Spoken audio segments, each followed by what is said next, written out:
Hey, good morning. Chillie Falls here with Chillie's Cruises with this episode of Travel and Cruise Industry News for September the 10th, 2019. Welcome aboard if you're new to this channel. We certainly appreciate your being here. We hit a little milestone over the weekend, pretty much as was expected. Our subscriber count hit 1,501. So we keep a nice little steady growth of new folks. So welcome aboard all of you guys. I appreciate each and every one of you. Just on a personal note, for those of you that a number of you sent me birthday greetings yesterday, I do appreciate that. As always, any kind of contact I have with my cruise and travel family out there is always appreciated. I hit the big 7-0. This was one of those 0 years. So got that out of the way. And now I'm headed for 71. Got a couple stories to talk about today. Of course, most everything is still dominated by the Hurricane Dorian relief. But if you notice the title that I used this morning, and quite frankly, it's a little misleading, I guess you might say, because what I called today's episode is Carnival and Royal Caribbean Drydock schedules on hold. Well, they have not officially said that. However, the fact of the matter is everybody knows the ships regularly go into dry dock and they're refurbished. And Carnival and Royal Caribbean use the dry dock facilities in Freeport on Bahamas Island. That's the largest, it's the closest, it fits their schedules. And Carnival and Royal Caribbean both use that facility. And folks, that facility is gone. It was destroyed. So they are going to have to come up with something. So needless to say, the ships that were scheduled to go in there to dry dock this month, next month, the month after, not going to happen now. So what are they going to do? There are shipyards in this part of the world, like Newport News, Mobile, Alabama, both have facilities that can handle the larger vessels, but they're used for the Navy.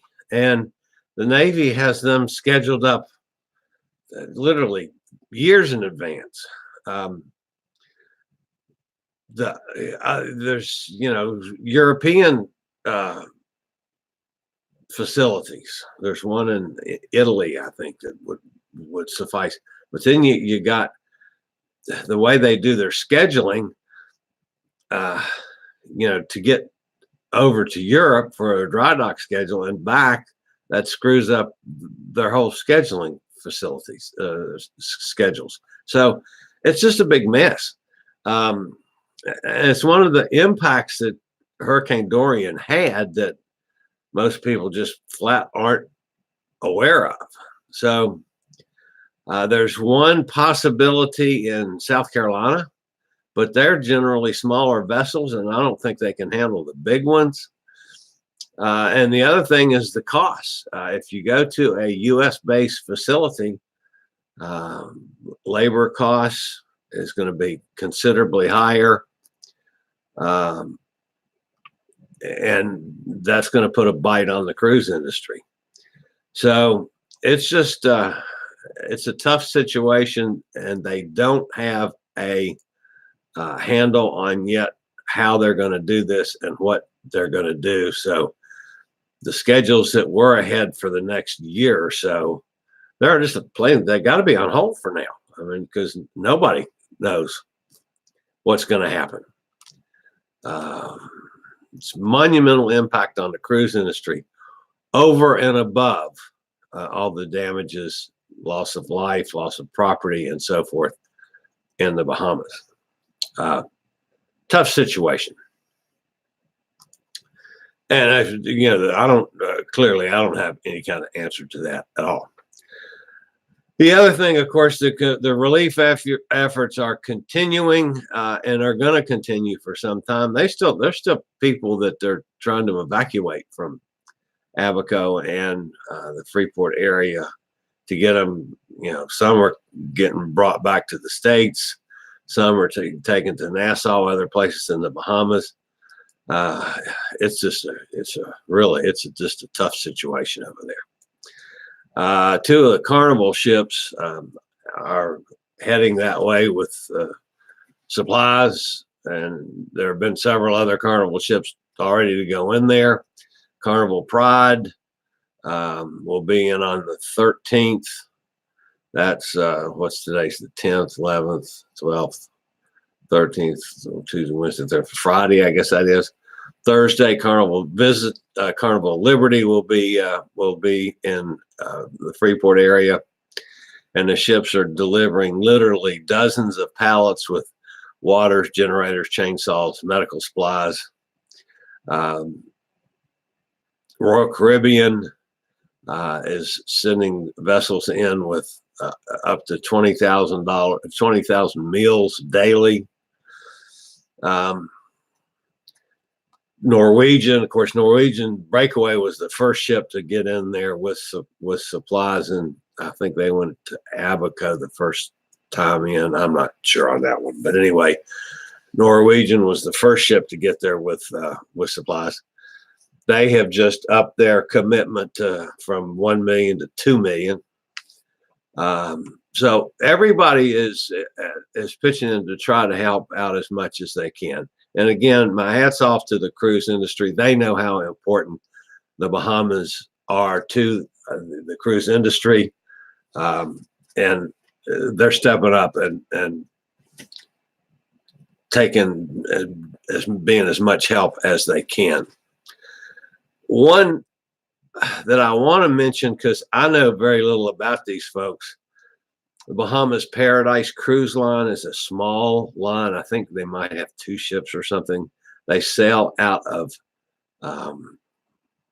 West Palm in Florida, and they go primarily to Freeport. Obviously, that's pretty much on hold. One of their ships, a Grand Celebration, returned to Palm Beach over the weekend with 1,100 evacuated Bahamian and American residents on board. The cruise ship spent a full day on Friday clearing potential evacuees, including vetting their visa and passport documentation, as well as bringing supplies in. So they're actually helping evacuate folks. And this is a little line, guys. I mean, it's not like Carnival. This is a little company that has, a couple ships, and they run not even a normal schedule compared to the other cruise lines. I know very little about them other than I see their names every now and then. I don't follow their cruises. I don't try to promote their cruises, but they're pitching in and doing some good work, and it's all pro bono. They're not making any money from this. They basically shut their business down and are using what ships they have, and that's got to be a cost to the CEO of Bahamas Paradise, to the company. So anyway, I guess they're getting some supplies donated and putting the money up for themselves. But anyway, I just wanted to point them out that even a little guy like that is doing what they can do. So the folks out there, the detractors to the cruise industry that have complained all along that the cruise industry needs to step up and do this and that, if they're still saying that, they don't know what's going on, because it's been massive so far. A couple other things to quickly mention this morning. There was an earthquake overnight down in Venezuela, 5.5 near the coast of Venezuela. No reports yet on damages. But a 5.5 is not likely. They said that if you felt it, you're near the epicenter. Happened about let's see, 12 hours ago would have been 5 p.m., 6 p.m. yesterday. So it was about 4 o'clock yesterday afternoon, our time, Eastern Daylight Time. So another epicenter of an earthquake. This one in Venezuela. It seems like there's been quite a bit of that lately. Several off of coast of Oregon, and now this one. No reports of injuries yet. And 5.5 there probably won't be, but I'm just pointing that one out. Another story over the weekend that was not covered very well because of everything else. All the people in the cruise and travel space are still talking about Dorian. The United States Coast Guard says that 4 missing crew members from the Golden Ray, which is a cargo ship that tipped over on its side in the port of Brunswick. Search and rescue mission coordinator said that 4 South Koreans who were trapped aboard the Golden Ray were in the propeller shaft room near the rear of the ship. 3 of them, and a 4th was behind glass in an engineering control room. According to the Coast Guard, rescuers drilled a hole through the overturned ship's hull, confirming all 4 missing crew members were alive. So, I'm not sure what happened to the ship to cause it to badly list and eventually flip. But the crew members are alive and well. So hats off to all that were involved with that one. The other thing that I wanted to mention today, and this one we've had stories numerous times on the protests in Hong Kong. Yesterday, well, it's actually today, but our yesterday time period, Hong Kong leader Carrie Lam said that she renewed an appeal to pro-democracy protesters to halt violence and engage in dialogue. And to kind of emphasize that, the Hong Kong's richest man urged the government to provide a way out for the mostly young demonstrators. So you got young kids. I say kids at my age, but very similar to our protests here way back in the day. In my day, it was Vietnam protests where college student age, mostly folks protested the war. Well, it's a similar situation over there where you got a bunch of kids. A lot of them have been arrested. A lot of them are still in jail. The government is saying, okay, I've given one major thing that you guys wanted. Let's stop the violence and engage in dialogue. The protesters are saying we're continuing the violence until you do something about all the people who've been arrested. Now you've got some people with weight, some money people. The richest man in town, as a matter of fact, has said, okay, government needs to do more toward putting an end to this. They need to come up with a solution. And the billionaire is Li Ka-shing, and in a video broadcast on local TV, described the summer of unrest as the worst catastrophe since World War II in Hong Kong. He called the youth that are protesting the masters of our future, and said the government should temper justice with mercy in resolving the crisis. So you got the government saying, yeah, we want to sit down and talk. You got the protesters saying, not until you do more. But now you got money people telling the government, let's get it together. So we've still got a mess in Hong Kong. There was more violence over the weekend. 150 people were detained in clashes. and it just seems like the rift between the protesters and the government gets worse and worse. So sad situation in Hong Kong, and it keeps going, and I don't see an end to it. So let's see, I believe that's all we had on the agenda this morning. Earthquake, Hong Kong, and the recovery efforts, and yes, missing crew members. So that wraps it up for today. Again, if you're new, I was checking over here. I see, hey, Bonnie, good morning. Glad to see big dry dock spot at Freeport was damaged before the hurricane. Oh, yeah, that's true. Good point. You might remember back several months ago, the crane fell at the dry dock, and one of the main areas was already damaged, and they had not gotten that repaired yet, which is why they did the whole thing with the floating dry dock thing for the Carnival ship here recently. But that's just a big mess over there. And she's correct when she said lots of the ships go to dry dock in Europe.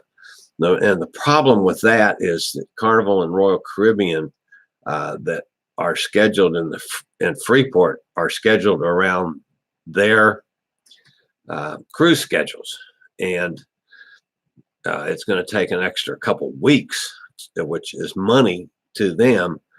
And scheduling are the other dry dock facilities going to be able to handle, in addition to what they're already doing, a new volume of customers, as you might call it, from the Carnival and Royal Caribbean ships that were supposed to be refurbished in Freeport. So it's just a mess. Anyway, that's our major stories for today. As always, I appreciate you guys being here. I regularly post videos on all facets of the travel and cruise industry, including Chillie Chats when I get those back on the air again. Still having some technical issues with that. I tried working on that some over the weekend. And I will point out one other thing, because I made a point of it Saturday that my project for the weekend was to get a stupid printer online to replace my old printer that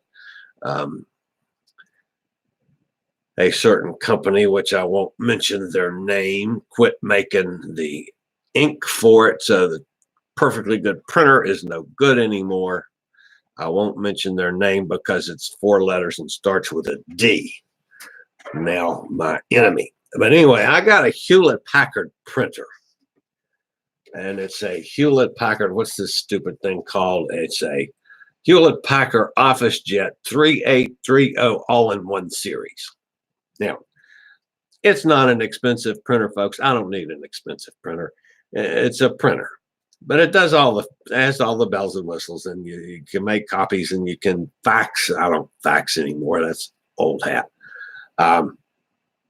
So I get this printer and got it set up. It's wireless, which at least I know how to that end of it. There's no directions, none. It doesn't tell you how to put the ink cartridges things in the thing. I found out roughly where they go, but it doesn't tell you what you do with them. How do you get them in there? How do you get them to stay in place? Nothing. No direction. It's never mentioned anywhere. This is the guide. Nada. It's not mentioned anywhere in this book. And it's also written in 7 languages, which I don't understand but one. But anyway, it's useless. So I've got to go online and try to find videos or something on how to get the stupid printer so it'll work. Now, I realize my lack of technical skills is probably 90% of that. But still, why can't these companies write a simple, easy to read, easy to understand set of directions? People call me, I'll write them for you in plain, simple English. I don't understand. None of them do. They're terrible. So anyway, that's my rant for today. So back to my crucial message. I regularly post videos on all facets of the cruise and travel industry, cruise and travel. Wow, travel and cruise industry. So if you like to keep up with the latest in cruise ships, ports of call, cruises themselves, Chillie chats, and of course our episodes of travel and cruise industry news on Tuesday, Thursday, and Saturday mornings at 6 a.m. Just hit the little subscribe button down there in the lower right-hand corner, bell notification to tell you when a new video is posted or when I go online. And as always, appreciate a thumbs up or a thumbs down. I just like YouTube to know that somebody out there is actually watching the channel. As always, in the description, there's all kinds of links. Feel free to check them out and click on them. And, you know, especially if you go to Amazon, because I make a couple pennies on that. A link for Audible. And I do use Audible, folks. So this commercial message is from the heart. I use Audible a lot. I love it. I'm going on a cruise at the end of the month, and I will have a book on firmly established in my phone and on my tablet, so that if I sit around and do something other than drink, which I probably won't, but I will have my book to read, especially like on the airplane flying down there. So if the Audible's running a special for 3 months for $4.95 or something like that, and you get a bunch of free books. It's great service. I love it. So if you do that and you go through my link to Audible, I make a few pennies on that as well. And probably those of you that have watched this notice that finally, after fighting with YouTube for months and months and months and months and months, they finally accepted me into the program. And now there's ads on my videos. I apologize for that, but I don't apologize for the fact that this operation costs a little bit of money, and that's going to help offset the money that I've had to spend these last almost 2 years since I was on their program before. And when they changed that you had to have 1,000 subscribers and I don't know, a bazillion watch hours, and I don't know what the rules were. They kicked me off. I was one of the people that got screwed, small guys that got kicked off of the monetization program of YouTube. And then when I got all the subscribers I needed and got back into the situation, they kept declining me. Says you're not new enough. There's too many people in your space, and all kinds of excuses. But they finally approved me, and so that's why you guys have to put up with ads now. I'm not asking you to click on any ads or anything like that, but there's ads there. So, and I make some money on it. That hopefully offsets the expenses. So that's it for today. This is Tuesday, isn't it? Yeah, I'll see you guys on Thursday. And I'm surprised Brat the Cat didn't come visit us today. Brat the Cat's out prowling around this morning. He was actually being obnoxious as hell as I was getting ready for the broadcast today, and then he disappeared. Maybe he's upstairs waking up my sister and my brother-in-law. That'd be cool. They never get up till noon. So anyway, that's it for this morning. This is Chillie, the crazy fat travel guy. I'll see you guys on Thursday. Later, y'all.